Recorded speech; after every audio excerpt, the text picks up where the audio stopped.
impeaching a governor in Nigeria involves a multi-step process outlined in Section 188 of the 1999 Constitution. It's not really a walk in the park. The first step begins with a written notice signed by at least 1/3 of the members of the State House of Assembly, which must be presented to the Speaker, alleging gross misconduct by the governor. This has already happened, I believe, yesterday in the case of Rivers State. This is then followed by the Speaker serving the governor and each member of the House of Assembly with a copy of the notice within 7 days. Step 3 is the reply to the allegations. Mr. Governor, according to the Constitution, has the right to reply to the allegation, and any statement made in reply must be served on each member of the House of Assembly.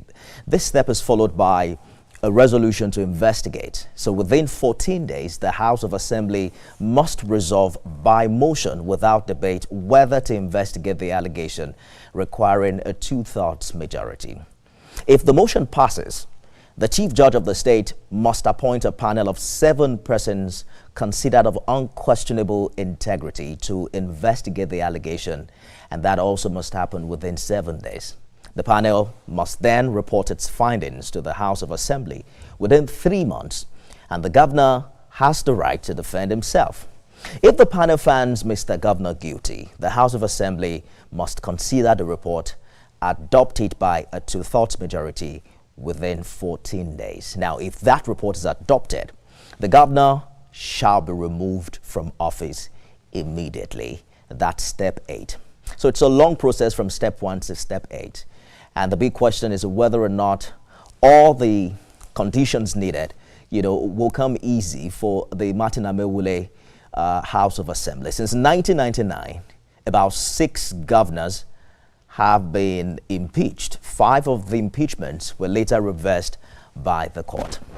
Well, let's bring in Senior Advocate of Nigeria, Professor Roland Otaru, and legal practitioner Titi Ogunye to better understand developments in Rivers. Gentlemen, thank you for joining us on the program this evening. Let's begin with Mr. Ogunye. There's a long list here of allegations in the lawmaker's notice, from refusal to present the budget, withdrawals from Consolidated Revenue Fund of Rivers State without an appropriation law.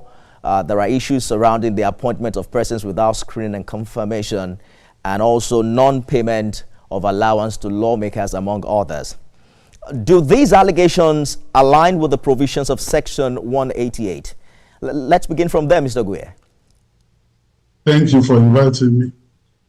Especially on the face of it, I have no hesitation in submitting that the allegations do align with the prescription, the constitutional prescription under Section 188. In any case, don't forget that Section 188 in its interpretation section liberally defines gross misconduct as meaning anything that the members of the House of Assembly, in their opinion, think is misconduct, or such a grave conduct that will be regarded as gross misconduct. So you're looking at the face of the allegations. They appear to have satisfied the constitutional prescription or definition of gross misconduct. There's been some back and forth with correspondence between the governor and the lawmakers, especially as regards presenting the 2025 budget. Do you think the lawmakers were stalling, as claimed by the governor? Whether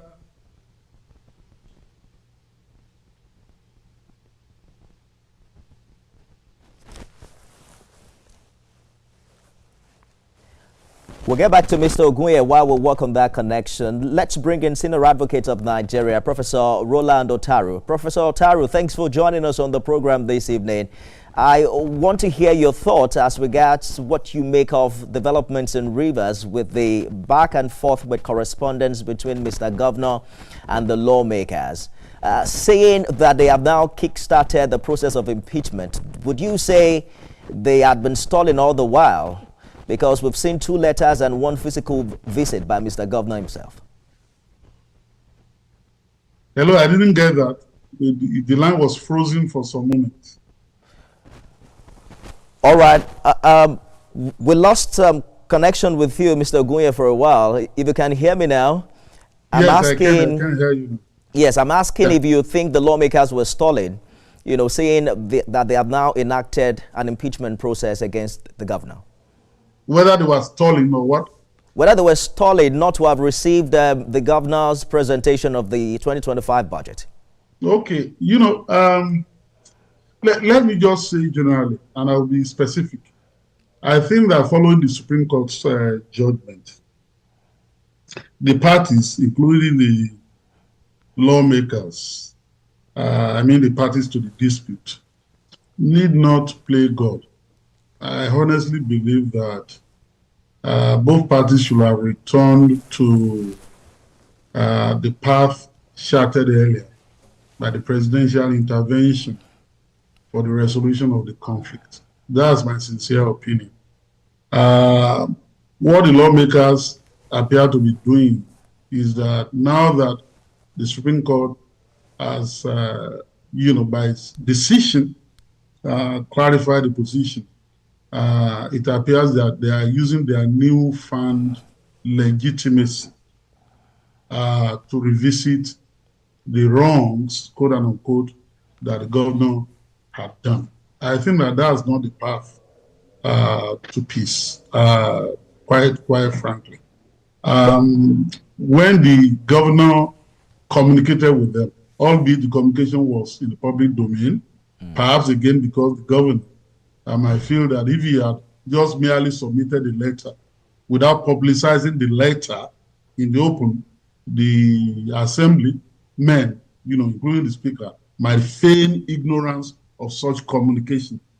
After that communication, physically, we saw that the governor went to the house and the premises were locked. I think that the members of the House of Assembly should have bent over backwards to accommodate the governor and then see how far they could, forge peace in that state. That's my sincere opinion. Well, as of today, they still claim that they haven't received the letter. But what is the position of the law regarding the presentation of budget? Does the ongoing impeachment process gives the lawmakers the legal backing not to receive the governor? No. Until the governor is impeached, he remains the governor. Until the governor is removed from office, he remains the governor. And therefore, the governor has a right to perform his constitutional duties, including presenting the budget that the Supreme Court had intervened should have been presented. Okay? And the members of the House of Assembly also have a constitutional obligation, if you ask me, to receive the governor if the governor indicates quite seriously that he wants to present the budget. I don't think that it's going to be the right step to take to say, oh, you've shot yourself in the foot. We're going to shut you out. We are going to disallow you from presenting the budget so that the allegations we are putting together will stick. If one of the allegations is that the governor has refused to present that budget, the member of the House may think that allowing the governor to present the budget, albeit belatedly, will water down that allegation or will knock off the bottom of that allegation. I don't think that legislative process, which is a constitutional exercise of power, should be a matter of chess game. I don't think so. Or be used essentially for political fault finding. I think that the governor must have learned some lessons. When all this crisis was going on, we kept insisting, contrary to what some interveners were saying, that it's ridiculous to suggest that 3 persons could constitute a legislature in the state. I don't know how you want to swing it or spun it. And some people are saying, oh, there was a defection and whatever and all that. And my insistence is that the relevant provision of the Constitution says that it is the Speaker that will declare that seats are vacant. Indeed. It is the Speaker. Now, in this case, the Speaker himself had allegedly defected and thereafter swore to an affidavit to that effect. But he's still the one to declare a seat vacant. So if he's not doing that, the recourse is to go to court to seek an order of mandamus to compel him to declare himself, the seat of himself, and the others are vacant. That's the part of the rule of law, rather than the executive, resorting to self-help and claiming that as far as the executive is concerned, at that time, the seats have been declared vacant. They are no longer members of the House. And there were a lot of people who are reasoning like that, and I found that very strange. Now, impeachment process, impeachment exercise, if I must say, is never an easy process. It's never an easy process. If you look at the precedent here, whether the Alama Sega precedent, the Dariye precedent, and the Ladoja precedent, which all went to the Supreme Court, it's never an easy process. Ladoja was reinstated, Dariye was reinstated. I am hearing what they are saying. I have problem with service. I'm hearing what they are saying. Okay, just a bit of challenge here, Mr. Ogunye. We're also trying to connect with Professor Roland Otaro, Senior Advocate of Nigeria. So let me confirm if you can hear me. Professor Otaro, are you there? Professor Otaro, you have to unmute yourself so we can hear you from here.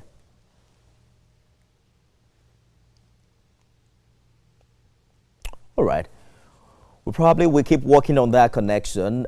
Mr. Ogunye, it's you and I for now. Let me interrupt your thought process to bring in the issue of Section 188 that requires, because like you have said, it is never an easy process to impeach a governor. In fact, about 5 out of the 6 impeachments we've seen since 1999 were reversed by the court. Even though in some cases, time had passed and it was just a mere academic exercise. But this section of the law requires that the chief judge appoint a panel of 7 persons to investigate the allegation within 7 days. Interestingly, the chief judge in this case is also being investigated by the lawmakers. How does that make this impeachment process peculiar? Well, it is, that's the conundrum we're talking about. I've said generally that impeachment exercise in this climate or removal from office of a governor is never an easy exercise. It is easier if the political forces are aligned and are insistent on the removal of a public office holder from office. For example, in Lagos, it was easy for the then governor of Lagos State, Bola Ahmed Tinubu, to cause his deputy governors twice to be removed from office. Okay? But if the political forces are not that aligned and there is a huge controversy and crisis as we've had in Rivers State for some time now, it's usually very difficult politically to accomplish. Not to talk of the deliberately crafted provisions of the Constitution, which makes the process cumbersome. Now, to your question specifically, the chief judge of the state is facing some allegations from the legislators. Now, he is now required, by the action the legislators have taken, to, after now, set up a panel of persons of using the constitutional language on questionable integrity, who are not members of any House of Assembly, who are not politicians, and who are not in the public service, into a panel of 7 to investigate the allegations. For 3 months, they may post haste investigate, and 1 week or in 2 weeks say that they've concluded, right? But they have 3 months constitutionally to make this investigation. The question is, where would the Chief Judge easily find such persons? In Rivers State, without any allegation of bias or of deliberately skewing the appointment in a way that the governor will come out fine or the governor will come out condemned. So it's a very tough exercise, even at best of times, not when that same CJ that is expected to perform this constitutional duty is himself facing certain allegations from the same persons, the same members of the House of Assembly that have kick-started this process of removal from office. Mr. Ogunye, just last night, an explosion rocked the Trans-Niger pipeline in Rivers. The cause is still unknown, but we've heard militants threaten violence if the governor is impeached. So do you think there are still rooms for a political solution? Mr. President today met with service chiefs. It's not clear why that meeting held. But is there a constitutional role for the federal government and the National Assembly to still play in this regard, given what appears an impending crisis? I remember speaking with the former Inspector General of Police, Michael Kiro, who mentioned that he also has intel that things could easily go south if they impeach Governor Fubara. Okay, let me answer the question this way. And it's a very sensitive question.